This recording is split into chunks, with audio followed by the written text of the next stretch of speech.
All the dark arts on full display as these two teams are in a dogfight. And every little margin could make a difference tonight. It's the kind of game that we've been waiting to see. We know you Charlotte fans have been as well. Probably not the game some of you Clemson fans were expecting, but we're glad to have you here with us too. Lindsay Ozimick, Charlotte Hall of Famer. I'm Parker Johnson. We got Hannah Brady down on the sidelines as well, doing a great job keeping us informed here on ESPN+. Kastenfeld had cut inside. Brathwaite uses the space left by her, and she's met by Sydney Smith. A battle of local players, and now Davis comes forward.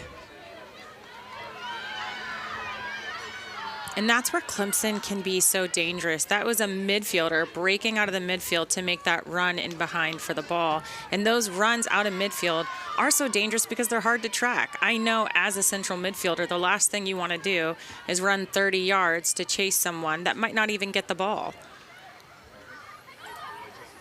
Davis at the controls. She's moved back into center back, trying to pull the strings from deep. Here she is again. This time shifts it wide. Bodak, the talented freshman who's off to a hot start in her Clemson career, working with the grad transfer Pickett. Now the switch of play as Clemson trying to find their rhythm.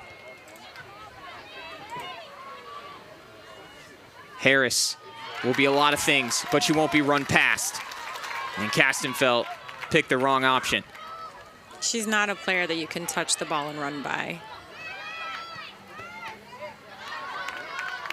We heard an amazing story from Brandy Fontaine. We were talking about Charlotte Harris this week, that when the freshmen came in, she made sure the first thing she told them was that nobody was going to beat her on the beep test. And Lindsay, for those of you, for the fans out there who don't know, what is the beep test?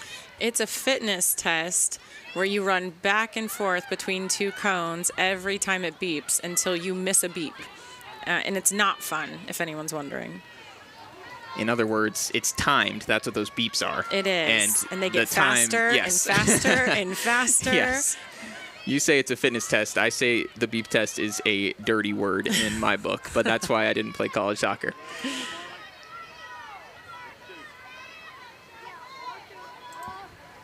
And it's always a British voice. Have you noticed that on the beep test? Yes. I'm going to do a terrible accent here, but level 3. And we're in the South. When are we going to get a Southern beep test? Well, maybe that's why Charlotte Harris feels so at home when the beep test starts, perhaps. Maybe that's why she does great. She is one of the hardest workers on the team, and she made sure that every single freshman knew nobody's going to beat me when it comes to that. She controls the controllables, the fifth-year senior. We'll have to see how she does when the voice is level 3. Get her going.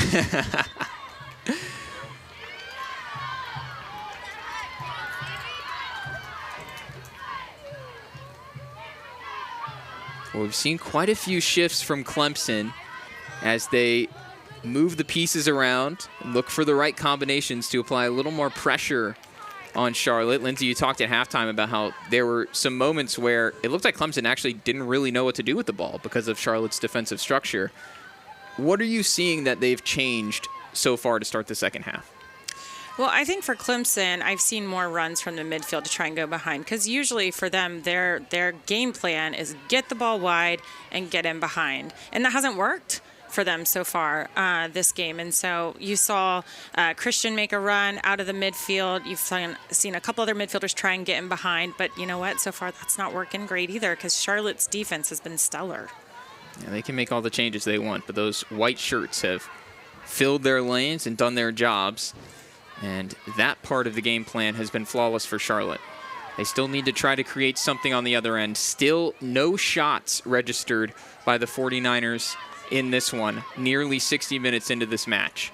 But just the 2 from Clemson, which kind of underlines our point.